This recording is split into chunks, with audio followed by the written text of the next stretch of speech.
네, 하나님 말씀 레위기 1장 1절로 9절입니다. 147쪽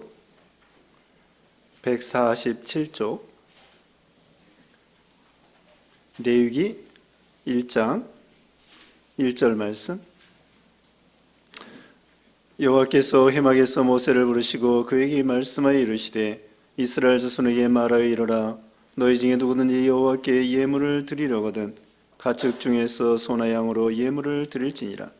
그 예물이 소의 번제이면 흠없는 수컷으로 회막문에서 여호와 앞에 기쁘게 받으시도록 드릴지니라.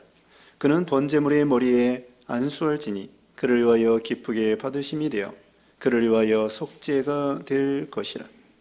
그는 여호와 앞에서 그 수송아지를 잡을 것이요 아론의 자손 제사장들은 그 피를 가져다가 회막문 앞 제단 사방에 뿌릴 것이며 그는 또 그 번제물의 가죽을 벗기고 각을 뜰 것이요 제사장 아론의 자손들은 제단 위에 불을 붙이고 불 위에 나무를 버려놓고 아론의 자손 제사장들은 그 뜬 각과 머리와 기름을 제단 위의 불 위에 있는 나무에 버려 놓을 것이며 그 내장과 정강이를 물로 씻을 것이요 제사장은 그 전부를 제단 위에서 불살라 번제를 드릴지니 이는 화제라 여호와께 향기로운 냄새니라. 아멘. 네, 이 시간에는 여기 우리가 말씀드린 대로 윤석헌 목사님 수원 정은교회에 심우하시고요 명륜교회 부목사로 오랫동안 수고하시고 지금은 말씀드린 것처럼 수원 정은교회에서 담임 목사로 심우하고 계십니다. 온유하고 겸손한 마음으로 마음을 활짝 열고 하나님 말씀을 경청하고 은혜 받는 이 시간 되시기 바랍니다. 네,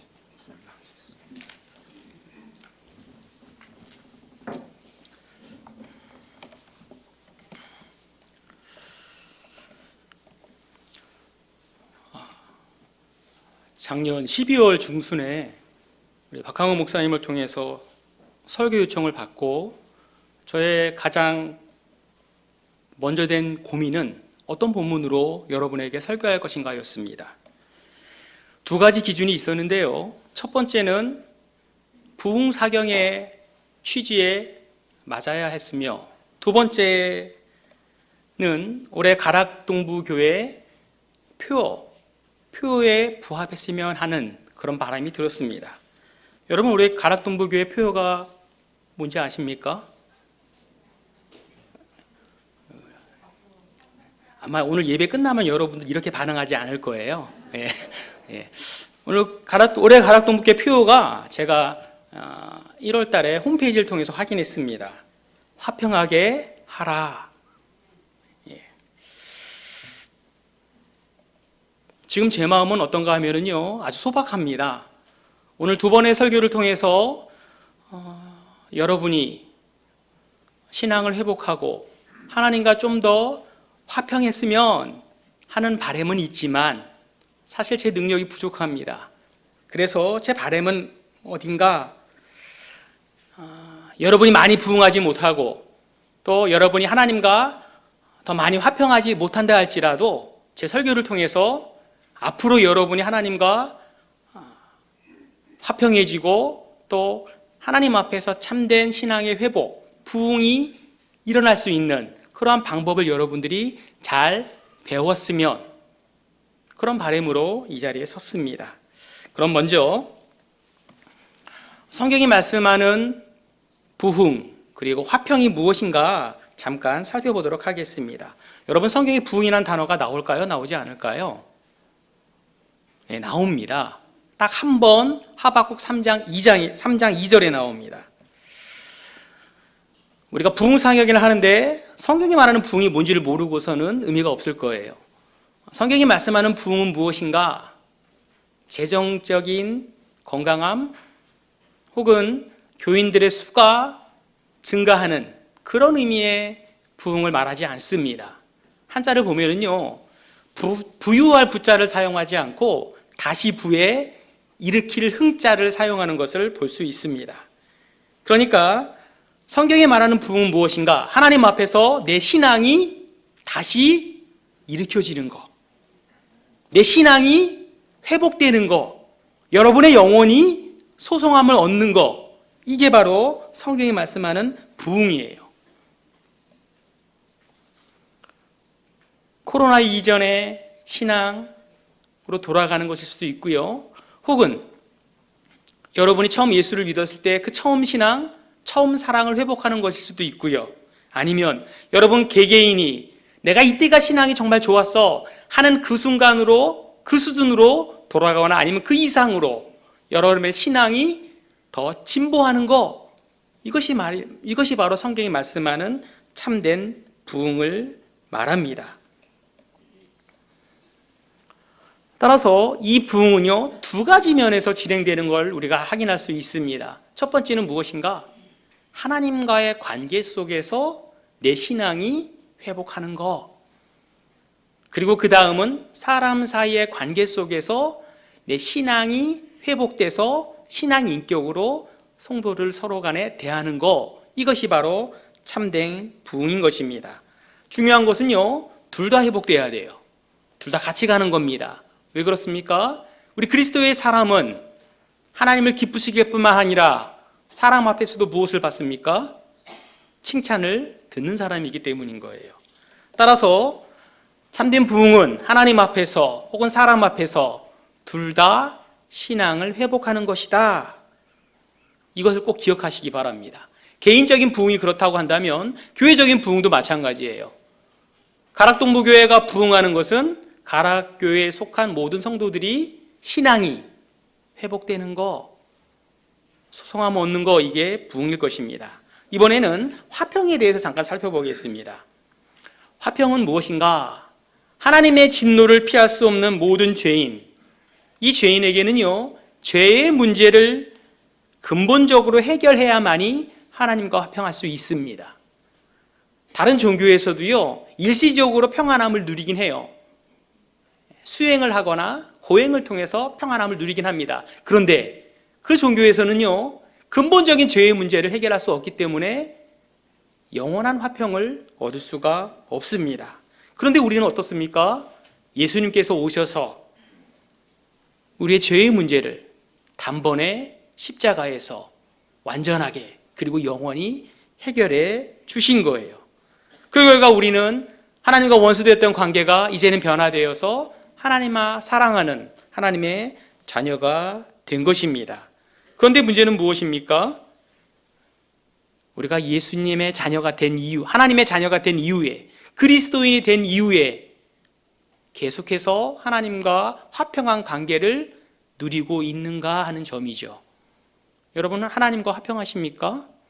계속 하나님이 주시는 화평함과 평안을 누리고 계십니까? 그렇다는 뜻인가요? 예. 실제로 그렇게 누리지 못할 때가 저부터도 솔직히 많습니다. 왜 그런가 하면은요, 그리스도인이 된 이후에도 여전히 끊지 못하는 죄가 있어요. 여전히 반복해서 넘어지는 죄가 있습니다.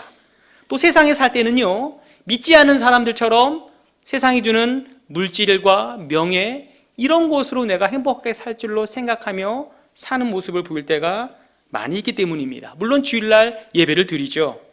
그런데 언젠가부턴가 우리 예배가 습관적으로 드리는 예배가 되고 점점 몸은 여기 있지만 하나님과 점점 마음에서 멀어지게 되는, 그래서 하나님이 주시는 온전한 화평을 누리지 못할 때가 정말 많이 있다는 것입니다.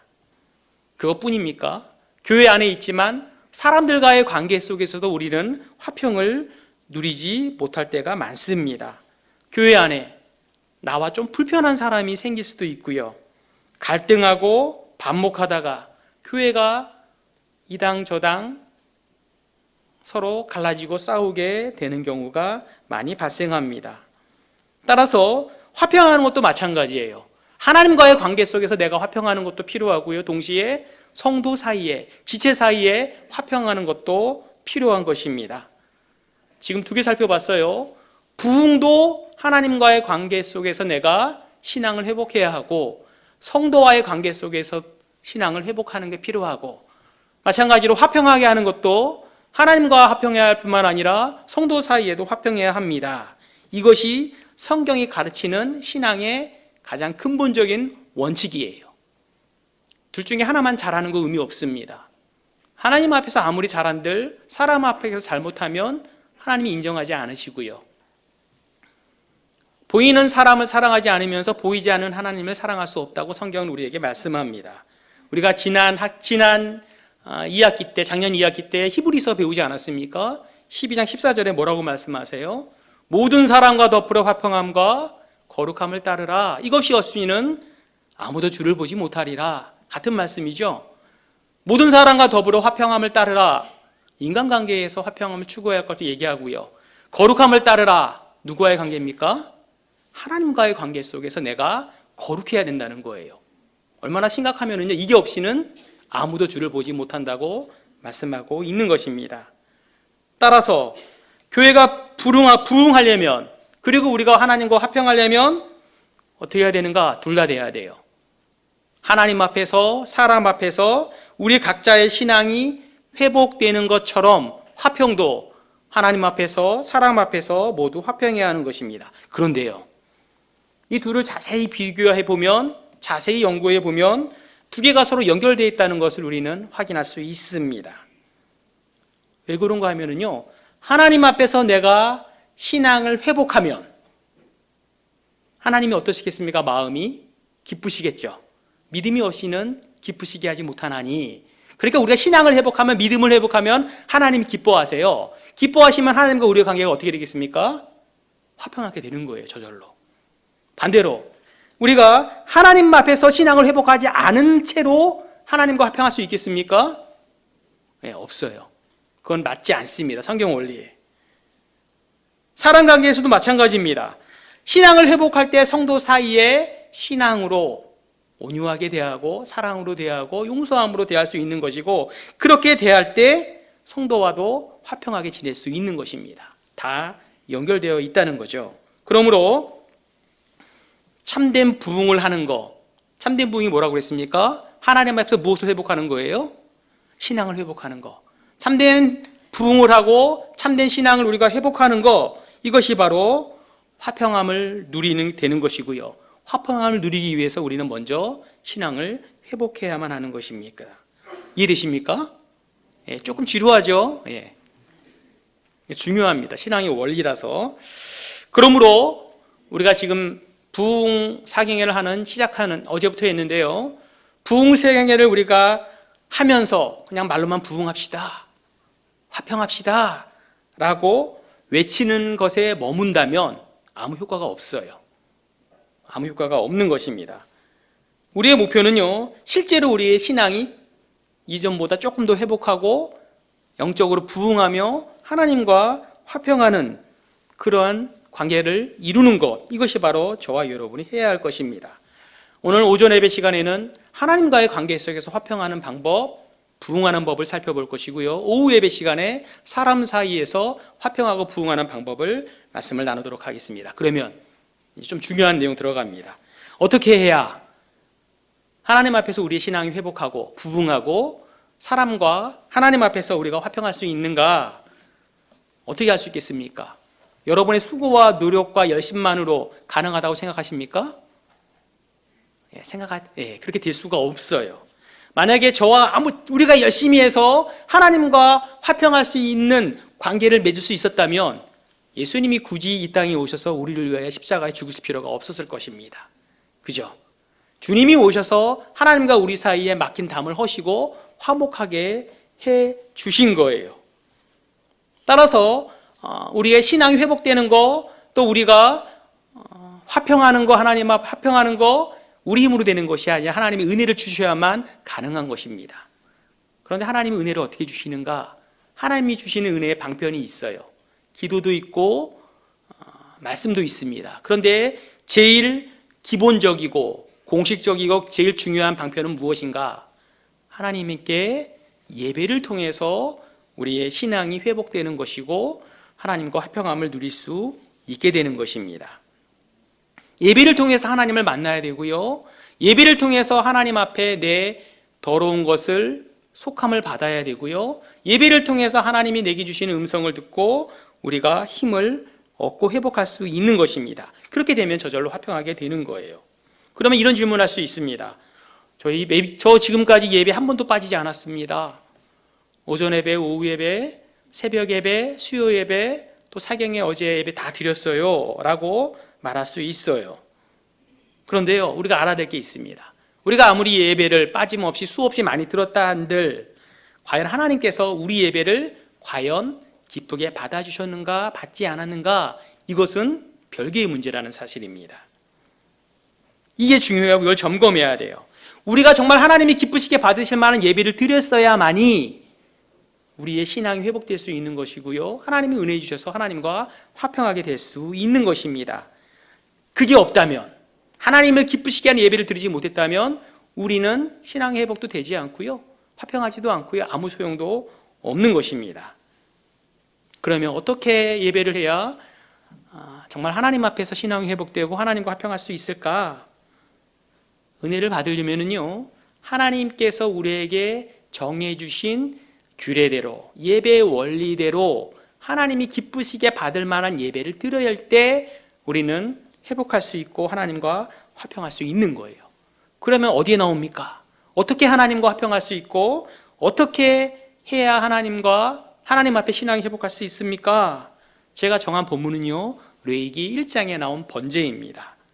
번제를 통해서, 그 안에 내포된 원리를 통해서 하나님은 우리에게 하나님이 기쁘시게 받으실 만한 예배가 무엇인지를 가르쳐 주세요. 그러면 또 이렇게 질문할 사람이 있을 수 있습니다. 구약 제사 다 폐지되지 않았습니까? 오늘날 우리가 동물로 제사 안 지내는데 굳이 레위기 별로 들어보지도 않았는데 복잡한 번제를 통해서 우리가 예배 원리까지 배워야 하겠습니까? 라고 질문할 수 있어요. 틀린 말은 아닙니다. 우리는요, 예수님의 십자가의 구속으로 말미암아 더 이상 죄의 문제를 해결하기 위해서 하나님 앞에 짐승 가지고 나와서 제사하지는 않아요. 예수님께서 단번에 자기 자신을 속죄제물로 드리심으로 완전한 속죄를 이루었고요, 영원한 속죄를 우리에게 주셨기 때문입니다. 그런데요, 성경은 그렇게 말씀하지 않아요. 물론 그건 맞습니다. 그런데 성경은요, 그럼에도 불구하고 하나님께서 신약시대의 저와 여러분에게 여전히 하나님이 기뻐하시는 거룩한 산 제물을 너희도 드려라 라고 우리에게 명령하신다는 사실입니다. 성경 한번 찾아보겠습니다. 한번 읽어주세요. 레위기 12장 1절입니다.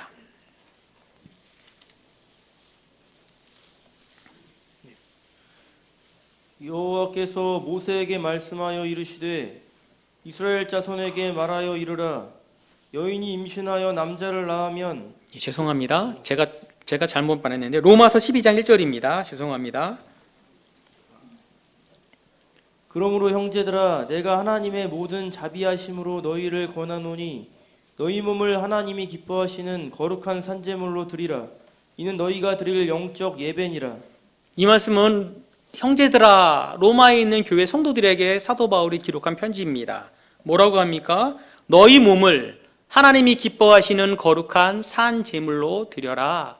이것이 너희가 드려야 할 영적 예배니라 라고 말씀하고 있습니다. 기억할 게 있어요.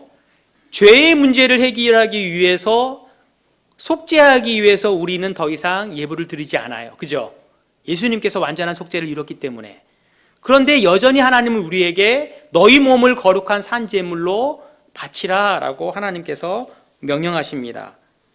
짐승이 아닌 너희의 몸을, 이 몸은 무엇을 말하냐면요, 우리의 삶을 말하고요, 우리의 신앙 인격을 말합니다.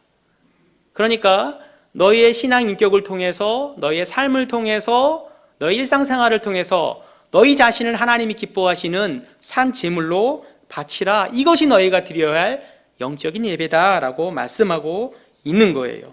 따라서 하나님이 무엇을 기쁘게 받으십니까?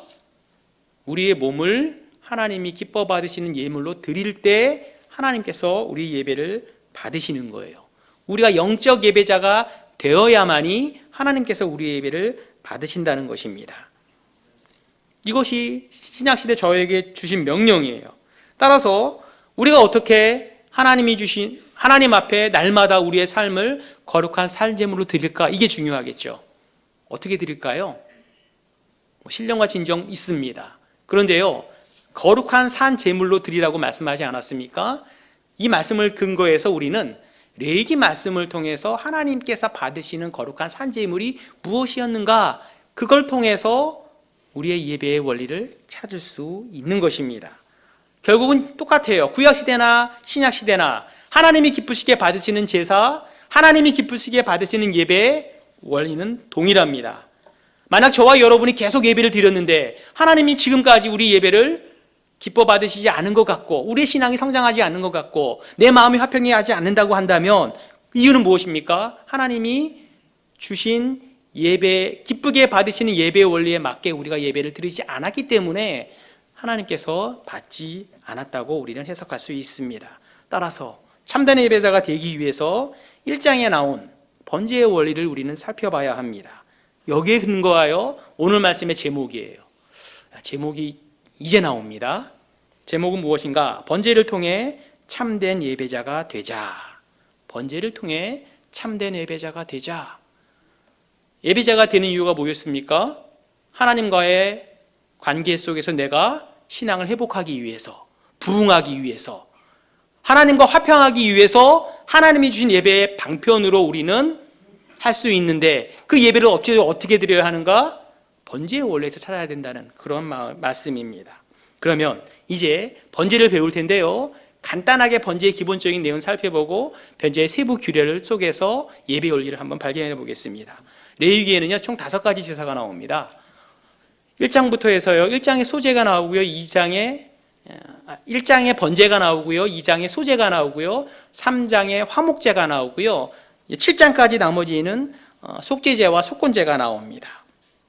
이 중에서 제일 먼저 말씀한 제사가 뭔가요? 번제예요. 번제. 왜 번제를 제일 먼저 1장에서 말씀했을까?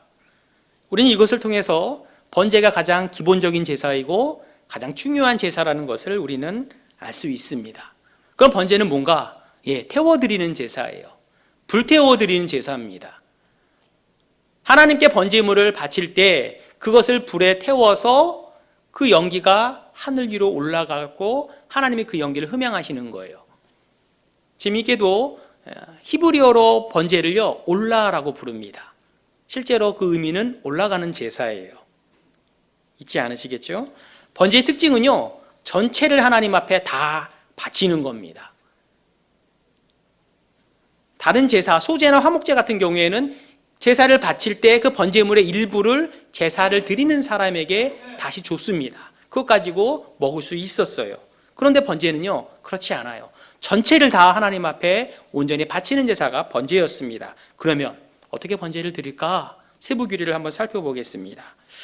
하나님께서요 우리에게 번제를 명령하시는데요, 놀랍게도 아주 구체적으로 세부적인 지침까지 다 우리에게 주셨다는 것을 우리는 레위기 1장에서 확인할 수 있습니다.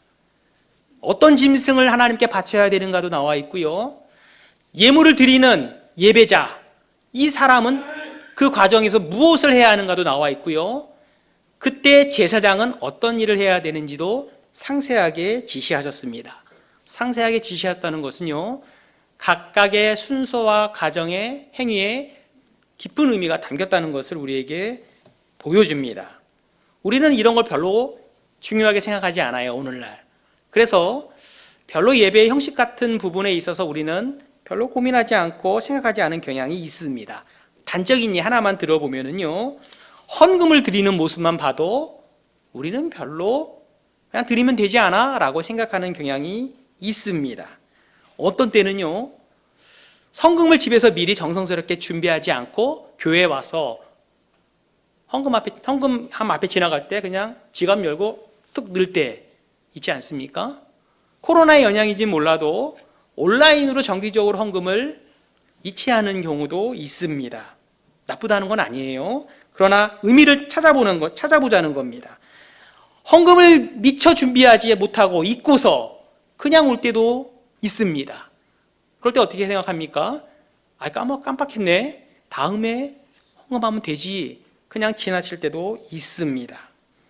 단적인 얘기긴 하지만은요, 레위기에서 번제에서 하나님께서 너희는 어떻게 제물을 준비하고 바치라라는 말씀해 주셨어요. 우리가 일상에서 행하는 하나님 앞에 작은 예물을 드리는 그런 모습에서 우리는 하나님이 기뻐 받으실 만한 예배의 모습을 보이지 못할 때가 정말 많다는 것을 발견하게 됩니다. 그러면 이제 구체적인 번제의 규례를 살펴볼 텐데요. 이 속에서 우리가 지금 예배드리는 그 예배의 모습이 무엇이 잘못됐고 무엇이 부족했는가? 왜 하나님께서 우리의 예배를 기뻐 받으시지 않았고 화평하지 못하고 신앙 회복하지 못하는가, 부응하지 못하는가? 그것을 한번 살펴보시고 다음 예배부터 한번 적용해 보시기 바랍니다. 첫 번째, 번제의 세비규의 첫 번째는 무엇인가 하면은요, 자원함과 정성이 있어야 했습니다. 자원함과 정성. 2절 한번 읽어주시기 바랍니다. 이스라엘 자손에게 말하여 이르라. 너희 중에 누구든지 여호와께 예물을 드리려거든 가축 중에서 소나 양으로 예물을 드릴지니라. 예, 너희 중에 누구든지 예물을 드리려거든 이라고 말씀합니다.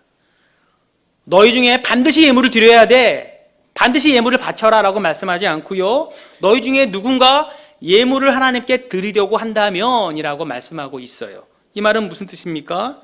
하나님 앞에 번제 제물을 드리려 할 때 억지로 하면 안 되고요, 마지못해 드려서는 하나님이 받지 않는다는 그런 뜻입니다. 어떻게 드려야 하나요? 자원하는 마음으로, 자발적인 마음으로 하나님 앞에 예배하러 나올 때 비로소 하나님께서 우리 예배를 받아주시는 것이고요, 이런 자발성에서부터 우리의 예배가 시작됩니다. 레위기에 나온 5가지 제사 중에서요, 속죄제와 속건제는 의무적으로 드려야 했습니다. 그렇지만 번제나 소제나 화목제는요, 의무적인 제사가 아니에요. 자발적으로 누구든지 자기가 원하면 언제든지 드릴 수 있는 제사가 바로 번제였습니다. 오늘날로 하면 어떤 걸까요? 예수님의 구속의 은혜가 너무나 감사한 사람, 그리고 일상 살아가면서 너무나 감사할 게 많고 은혜 받은 게 너무나 감사한 사람, 그런 사람은요, 누구든지 언제든지 예배당에 나와 하나님 앞에 감사의 예물을 드릴 수 있다는 그런 의미에서의 자발성과 자원함을 이야기하는 것입니다. 또 여기에는 중요한 원칙이 하나 더 첨가됩니다. 아까 전에 보니까요, 누구든지 여호와께 예물을 드리려거든 가축 중에서 소나 양으로 예물을 드릴지니라 라고 말씀하는 것을 볼 수 있습니다. 가축 중에서 소와 양을 제물로 드려라. 그 말은 어떤 의미인가? 이런 겁니다. 반드시 내가 직접 키운 가축이 그런 의미예요. 내가 집에서 애주중지하면서 정성을 들여서 키운 그 짐승을 하나님께 바치라는 그런 뜻입니다. 따라서 밖에 나가서 내가 사냥한 거 혹은 우연히 올무에 걸리거나 덫에 걸린 거 바칠 수 있습니까? 없습니까? 없어요. 하나님이 안 받는다는 거예요. 여러분이 집에서 개인적으로 사랑하며 아끼는 거, 귀하게 여기는 거, 그거 가지고 정성을 다해서 하나님께 바칠 때 하나님께서 번제의 예물을 받아주신다고 말씀한 거예요. 개인적인 정성이 들어가야 했던 것입니다.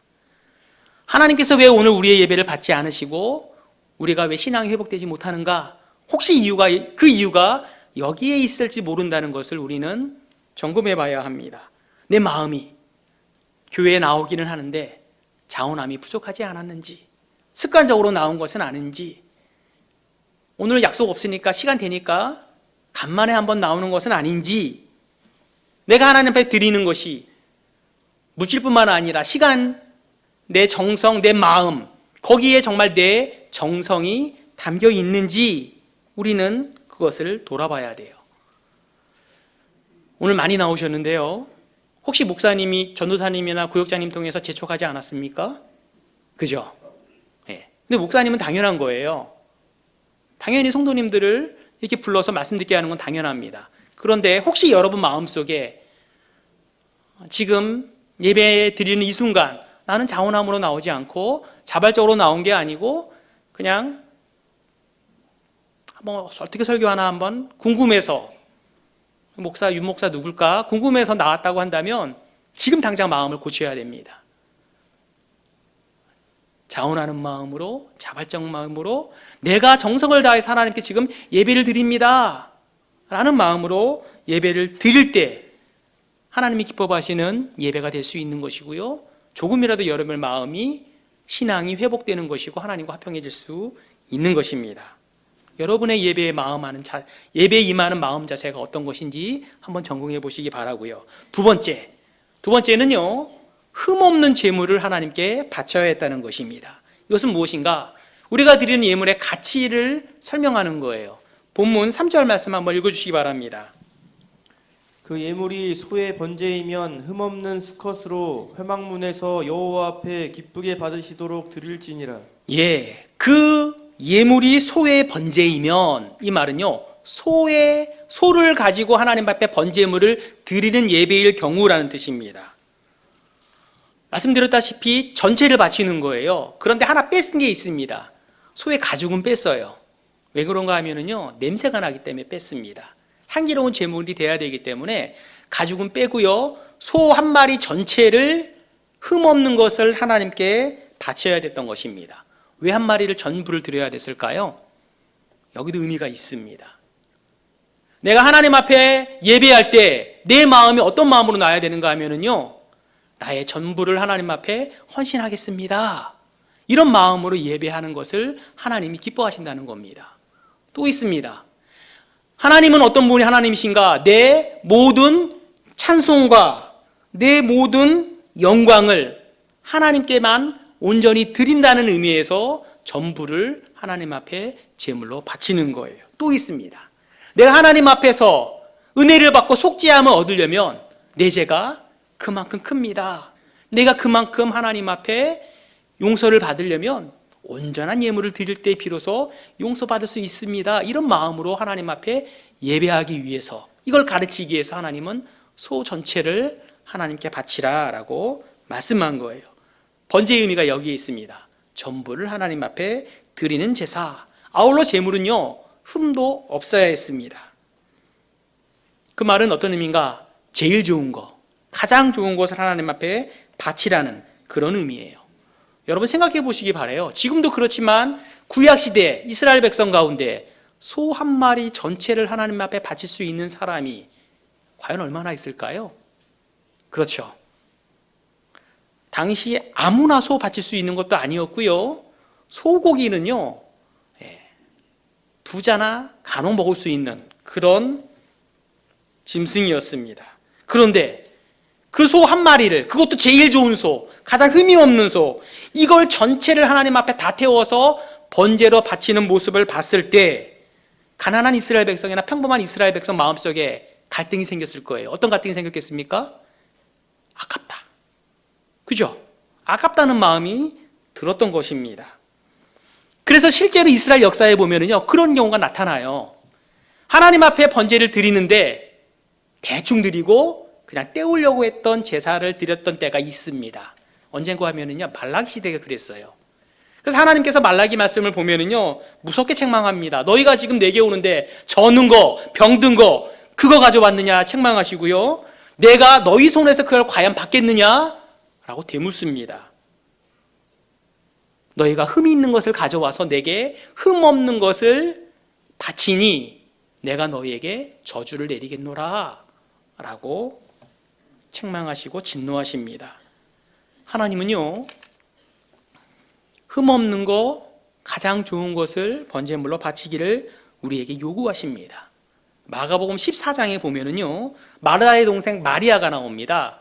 마리아가 예수님께 비싼 향유 한 옥합을 깨서 예수님 발에 부어드리는 그러한 일이 나와요. 기록되어 있습니다. 가룟 유다가 그걸 보면서 옆에서 뭐라고 합니까? 왜 이 값비싼 향유를 가난한 사람에게 나눠주지 않고 이렇게 예수님 발에 한 번 부음으로 허비했느냐고 하면서 이 여인을 비난합니다. 화를 내요. 실제로 마리아가 이 향유를 예수님 발에 부었을 때 그 향기가 너무 좋죠. 값비싼 향유니까. 그런데 향기가 오래 지속됐을까요? 사라졌을까요? 사라졌습니다. 좀 지나면 그 향기는 다 사라져서 없어졌어요. 그걸 볼 때 충분히 아깝네라고 생각이 들 수도 있을까요? 없을까요? 있죠. 네, 있습니다. 그런데 예수님은요, 그런 마리아를 오히려 변호하세요. 왜 그렇습니까? 이제 곧 십자가에 너희를 대신하여 십자가를 지게 될 예수님의 죽음을 기리고 기념하기 위해서, 예수님의 제사장직을 기름 부음하기 위해서 이 마리아가 자기에 있는 전부를 가지고 예수님께 온전히 헌신했다는 것을 예수님은 아셨던 거예요. 그래서 이 마리아를 변호하신 것입니다. 번제도 마찬가지였어요. 소 한 마리를요, 번제물로 태울 때 냄새가 좋죠. 그런데 그게 뭐 하루 이틀 오래가지 않습니다. 몇 시간 안에 그게 다 타올라서 그 좋은 냄새도 다 사라지고 없게 될 것입니다. 이걸 본 그 앞에 있는 사람들이 아까운 소고기 한번 먹기도 힘든 건데 이렇게 한 방에 전부를 다 태워서 없애다니, 이런 마음을 가지고 아깝다는 생각을 할 수도 있었습니다. 그런데요, 아까운 게 아닙니다.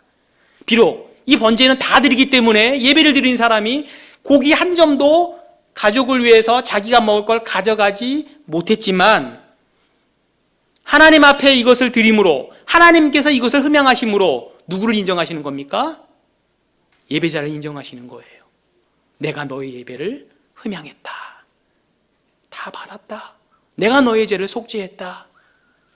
내가 너와 화평하겠노라. 그 증명을 하나님께서 주신 거예요. 이것으로 충분하지 않겠습니까? 하나님과의 관계가 회복되는 것이고요, 신앙이 성장하는 거고요, 화평함을 누리는 거예요. 이렇게 번제를 바치는 사람은 기쁜 마음으로 내 속죄가 이루어졌고 내가 화평했다는 이러한 은혜를 받고 돌아갈 수 있는 것입니다. 오늘 여러분은 하나님 앞에 흠없는 제물을 가지고 나왔습니까? 약속도 있고 해야 할 일도 많지만 그래도 하나님 앞에 예배하기 위해서, 내 시간과 정성과 예물을 드리기 위해서 정말 기쁜 마음으로, 내 전부를 온전히 헌신하는 마음으로 이 자리에 예배하러 나왔다면 여러분의 예배를 하나님이 받아주실 것이고요, 여러분의 신앙을 회복시킬 것이고요, 여러분에게 화평한 마음을 분명히 부어 주실 것입니다. 우리 마음을 돌아봐야 돼요. 나는 지금 흠없는 예물을, 내 자신을 바치는가 바치지 않는가, 이것이 흠없는 제물을 드려야 한다는 말씀 속에서 우리가 배워야 할 원리입니다. 세 번째, 시간 없는데 빨리 해야 되겠네요. 예배자는요, 짐승의 머리에 안수를 해야 했습니다. 번제의 목적이 여기 있는데 4절 읽어주시기 바랍니다. 그는 번제물의 머리에 안수할지니 그를 위하여 기쁘게 받으심이 되어 그를 위하여 속죄가 될 것이라. 예, 번제물의 머리에 안수하다, 손을 얹는 거죠. 이 안수하다는 말의 의미는요, 손을 얹어서 누르다는 뜻을 가진 단어입니다. 그러니까 왜 우리가 하나님 앞에 제물을 바칠 때 번제물에 손을 놓고 이 번제물에 기대어서 하나님께 나아가야 했는가, 그게 중요하죠. 예배자가요, 번제물에 손을 얹고서 이렇게 안수하는 것은요, 첫 번째 의미는 무엇인가 하면은요, 이것은 누구의 소유라는 겁니까? 내 거라는 거예요. 이거 내 거야. 하나님, 제 것을 바칩니다. 제일 귀한 거 바칩니다. 그러면서 하나님 앞에 이걸 드리는 거예요. 소유권이 어떻게 넘어갑니까? 내 거였는데 하나님이 받으시는 거예요. 그 말씀이 1장 4절 제가 다시 한번 볼게요.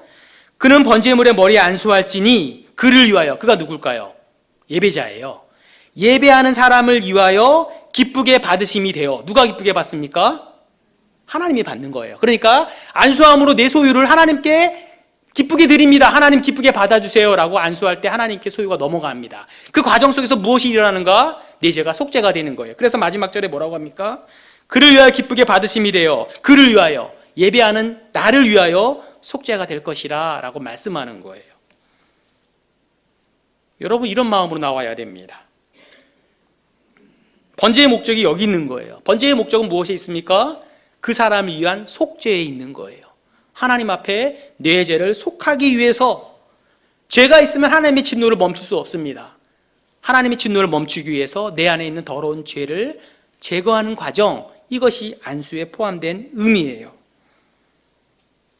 저와 여러분은 무엇을 가지고 나왔습니까? 안수 안 해요, 우리가 오늘날. 그죠? 여러분 손에 무엇을 붙들고 왔습니까? 예수님과 예수님의 십자가 붙들고 왔습니까? 이런 의미예요. 아무리 우리가 예배를 해도요, 예수님의 십자가를 붙들지 않고 예수님 의지하지 않고 예배를 드린다, 은혜의 보좌 앞에 나오자 우리가 배웠는데요, 그냥 나가기만 하면 되는 게 아닙니다. 하나님이 무엇을 보세요? 우리 손에 무엇을 가지고 있는가 보는 거예요. 너희 손에 과연 예수님을 붙들고 있는가, 십자가를 붙들고 있는가, 그걸 보시고 우리가 붙들고 있으면 예수님의 의를 우리 의로 봐주시는 거고요. 예수님이 죽음을 내 죽음으로 받아주시는 거예요. 우리가 붙잡은 그 예수님을 보시고 예수님의 십자가를 보시고 우리의 죄를 용서하시고 우리의 신앙을 회복시키시며 우리와 다시 화평케 되는 것입니다. 이것이 안수에 담긴 의미예요.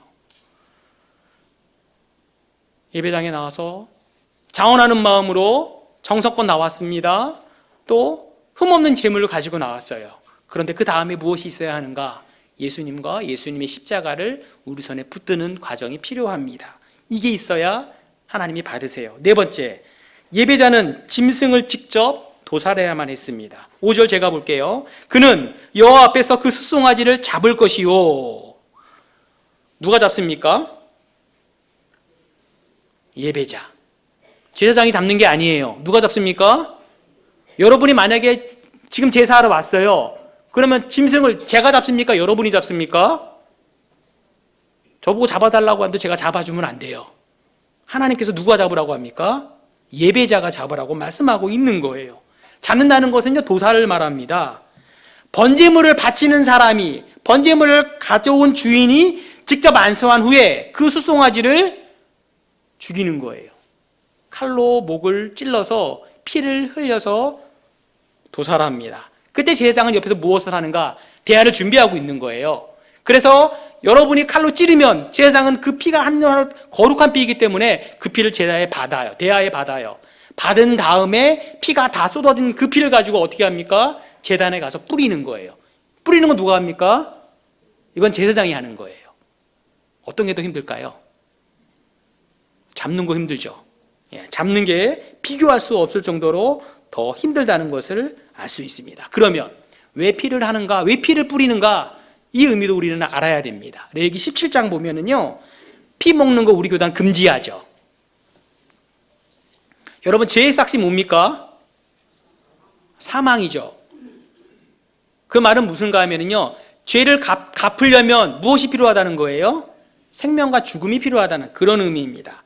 그런데 하나님께서 우리의 생명을 우리 죄값을 갚으면 그냥 끝나잖아요.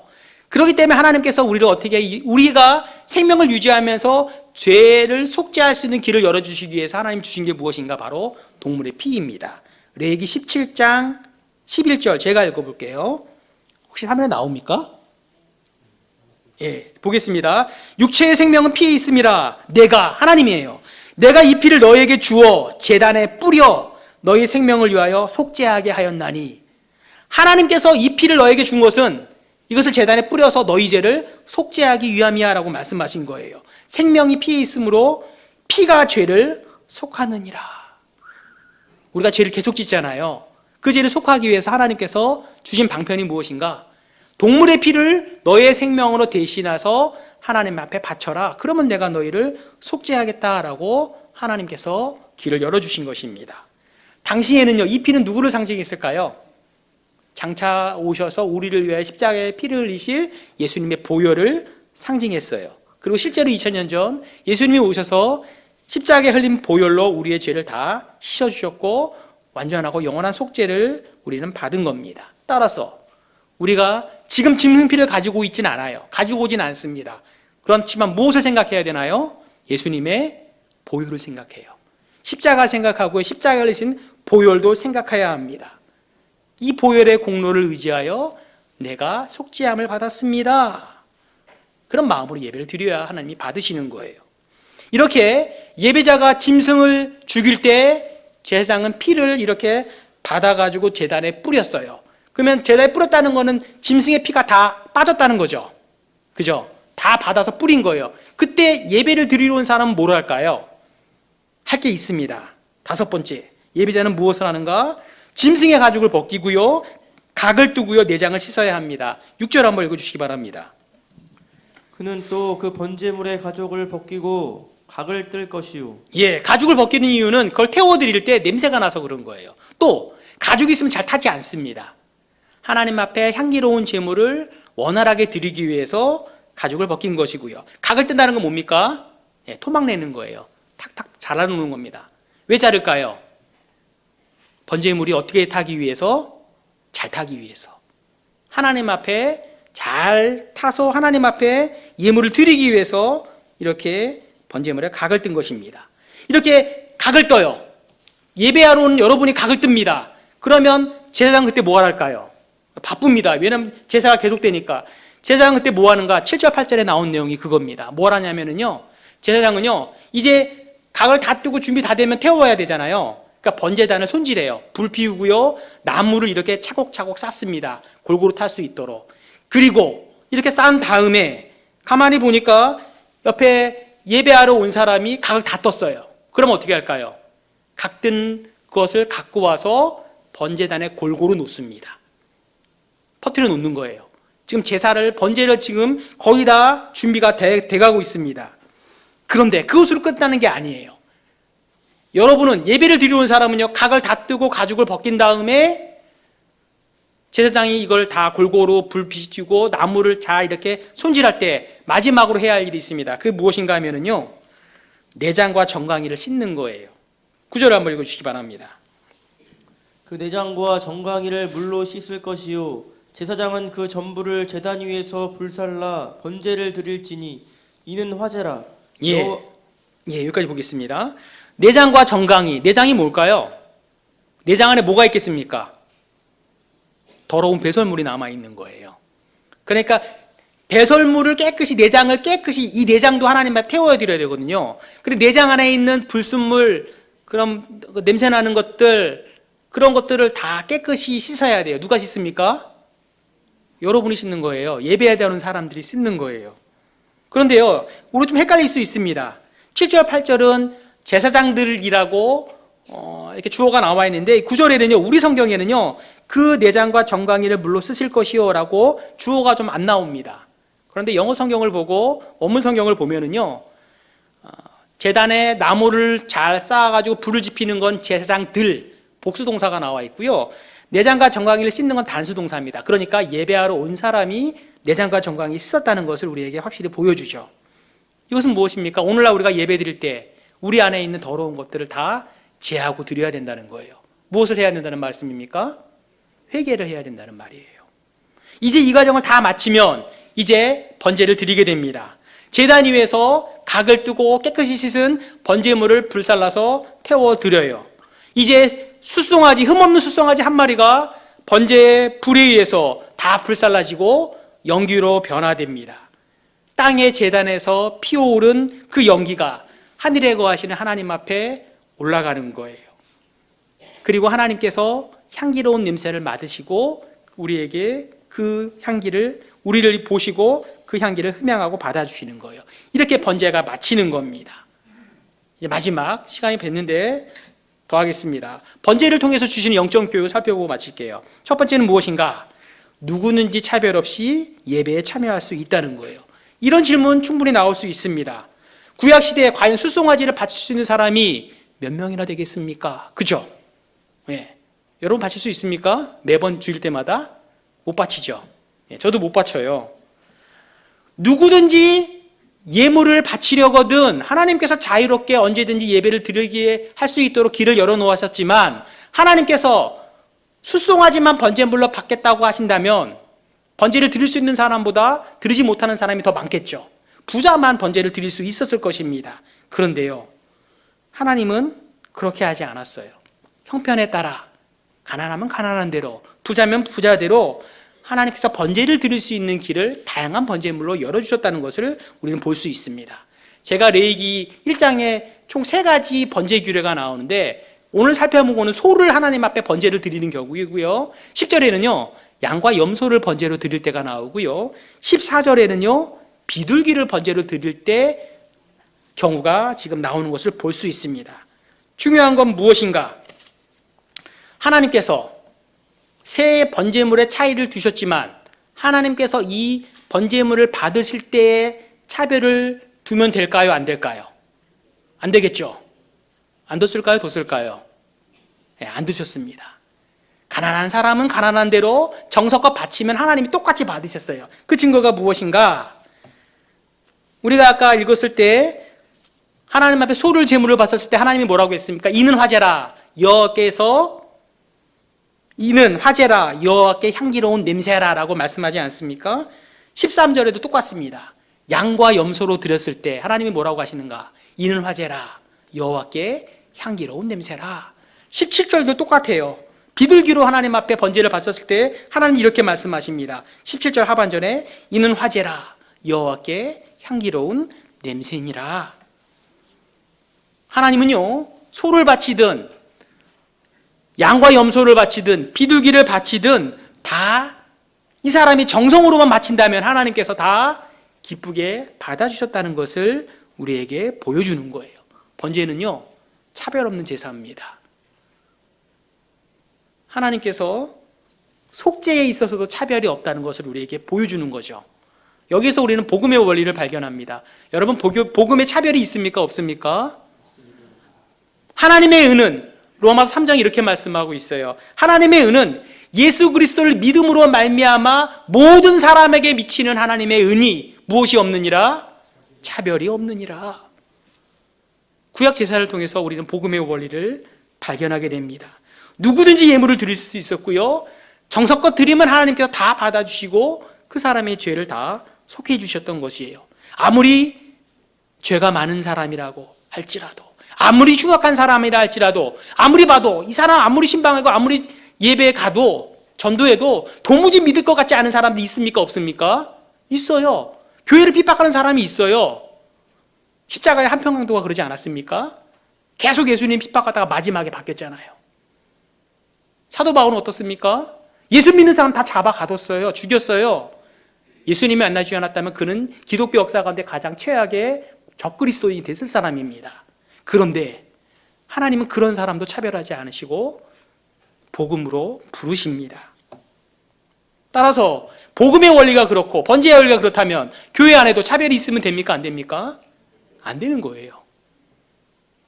신분의 차별, 빈부의 차별, 지역적인 차별, 많이 배우고 적게 배움의 차별, 직분의 차별, 그거 없어요. 그게 있으면 안 된다는 것이 하나님께서 이것을 통해서 우리에게 보여주는 겁니다. 야고보서 2장 1절에 이렇게 말씀하시네요.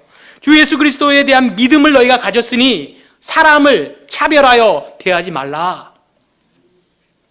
번제의 원리 속에서 우리의 생활 원리도 보여줍니다. 하나님이 차별 안 하는데 이 사람은 안 돼, 이 사람은 믿을 것 같지가 않아, 저런 사람도 과연 구원받았을까? 우리가 차별하면 안 됩니다. 두 번째, 번제를 통해서 주시는 중요한 원리 두 번째는, 영적인 원리 두 번째는요, 예배자는요 어떻게 참여해야 됩니까? 어떻게 참여해야 됩니까? 여러분은 지금 비적극적으로 참여하고 계십니다. 어떻게 참여해야 됩니까? 예, 적극적으로 참여해야 돼요. 아까 번제의 과정에서 우리는 보여줬습니다. 하나님께서 온갖 굳은 일 제사장이 합니까? 아니면 예배를 드리러 온 예배자가 합니까? 예배자가 하는 거예요. 짐승을 안수하는 일, 그 짐승을 도살하는 일, 각을 뜨는 일, 내장을 깨끗이 씻는 일, 제사장이 하지 않고 예배를 드리러 온 그 사람이 하는 것을 우리는 볼 수 있습니다. 여러분, 이 중에 하나 쉬운 거 있습니까? 저를 바퀴벌레 못 잡아요. 네. 무섭습니다. 소름이 끼치고. 그런데 소 잡을 수 있을까요? 여러분, 소 잡는 거 다른 사람이 누구의 제사입니까? 내 제사기 때문에 누가 잡아야 돼요? 내가 드려야 돼요. 이 중에 여러분 소 잡을 수 있습니까? 찔러가지고 칼로? 어려워요. 진짜 어려워요. 그러면 하나님께서 왜 이 어려운 일을 여러분에게 맡기셨습니까? 번제의 목적을 생각하면 돼요. 속죄잖아요. 누구의 속죄입니까? 제사장을 위한 속죄입니까? 아니면 예배를 드리러 온 사람의 속죄입니까? 여러분의 속죄를 위한 여러분의 제사이기 때문에 여러분이 적극적으로 참여하라고 이 원리를 지금 말씀하고 계신 겁니다.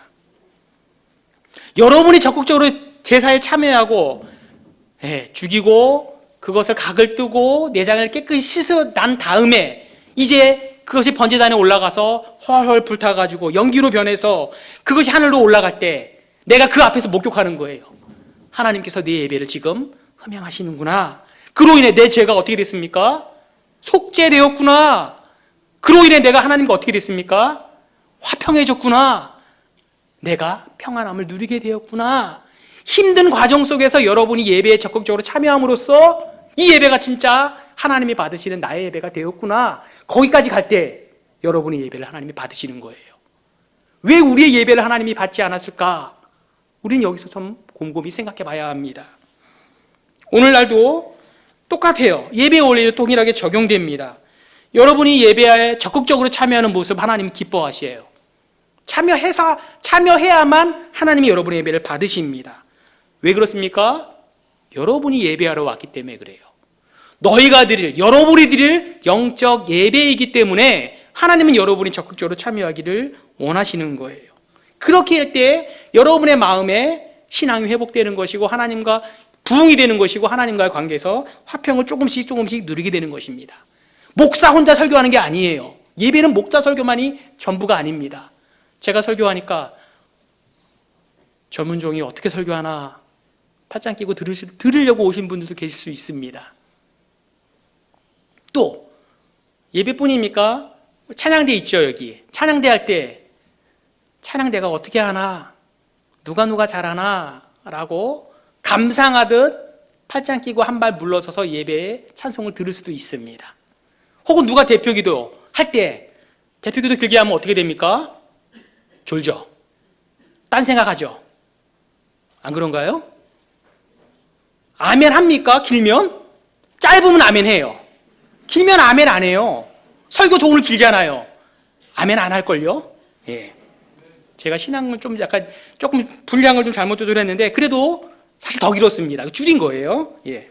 어쨌든 하나님은요, 여러분이 예배자가 되길 원하세요. 참된 예배자가 되길 원하세요. 적극적으로 참여하길 원하십니다. 여러분이 한 발 물러서서 방관자처럼 예배의 퍼포먼스를 관람하러 온 사람처럼 예배를 귀로만 듣고 눈으로만 보는, 이것은 예배를 드린 게 아니에요. 예배를 드리는 사람들의 모습을 여러분이 그냥 본 겁니다. 그게 예배를 받다는 의미예요. 하나님과 화평할 수 없고요, 아무리 예배를 이렇게 드려도 하나님 받지 않으십니다. 유념하시기 바라고요. 한 가지만 더, 이제 예배를 마치고 돌아가는 여러분에게 해당되는 말씀입니다. 여러분, 번제를 드리러 온 사람이요, 생각해 보시기 바랍니다. 여러분이 왔어요. 올 때 깨끗한 옷 입고 왔겠죠, 그죠? 오늘 흰 옷 입으신 분 계신데 깨끗한 옷을 입고 하나님 앞에 번제 드리러 왔어요. 그런데 그 과정 속에서 내가 손을 막 잡습니다.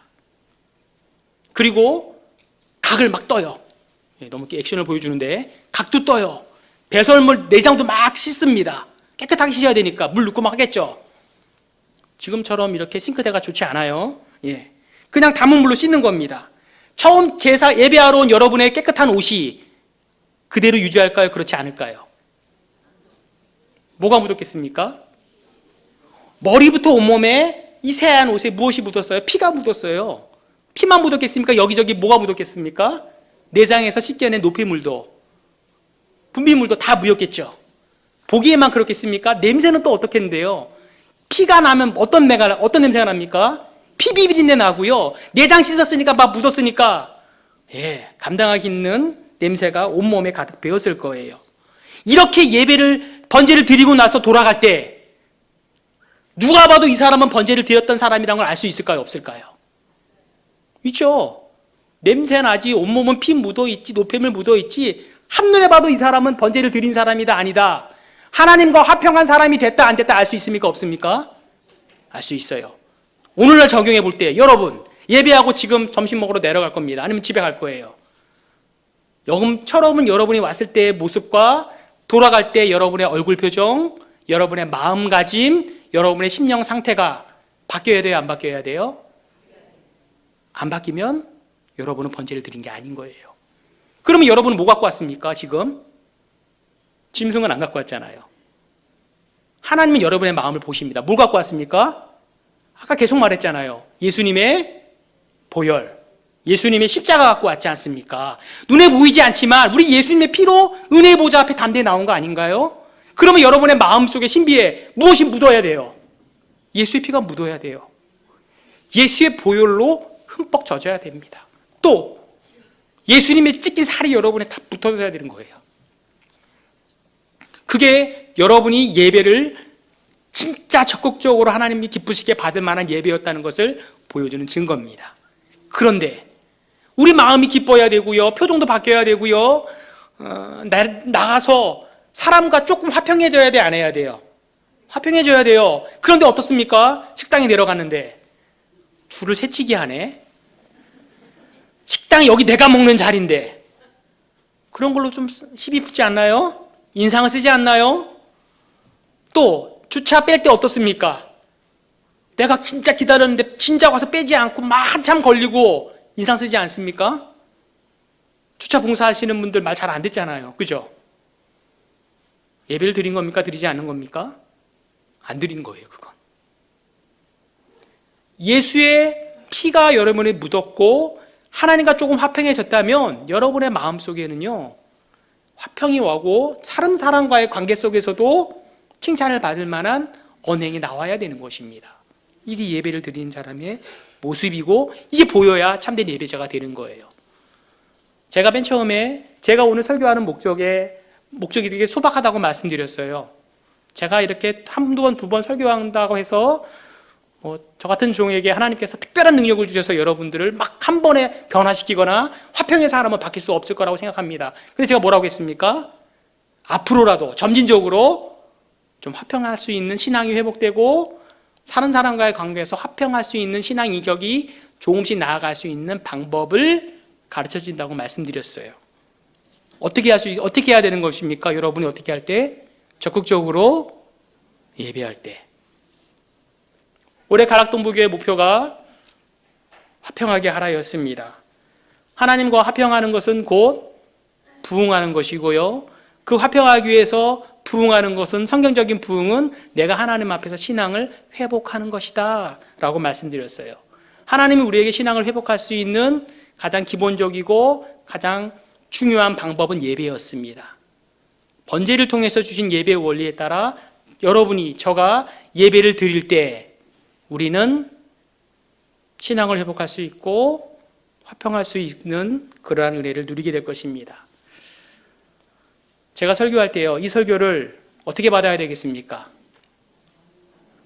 내게 주신 말씀으로 받으셔야 돼요.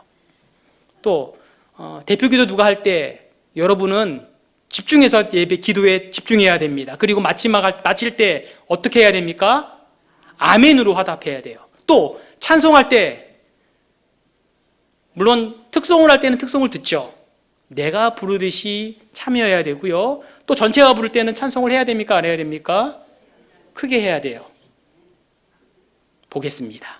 오후 예배 기도하겠습니다. 하나님 아버지 감사합니다. 우리의 신앙이 좀처럼 회복하지 못하고 하나님과 화평한 자녀가 되었음에도 불구하고 화평을 누리지 못할 때가 너무나 많았기에 그번에 번제를 통해서 우리가 어떻게 하나님 앞에 기쁘시게 하는 영적 예배자가 될지 이 귀한 가르침을 저에게 주셨사오니 참으로 감사합니다. 저희가 예배를 드릴 때 어떤 마음으로, 어떤 마음가짐으로 또 예수님의 무엇을 가지고 나와야 할지 하나하나 다 배웠사오니 실제로 우리가 예배에 적용하게 하시고 예배를 마치고 돌아가는 저희의 마음이, 신앙이 정말 기쁨이 생기고 또 마음이 평안해지며 성도를 사랑할 수 있는 그런 선한 마음으로 조금씩 바뀌어서 돌아갈 수 있도록 하나님 인도하여 주시옵소서. 예수님의 이름으로 기도 올리옵나이다. 아멘.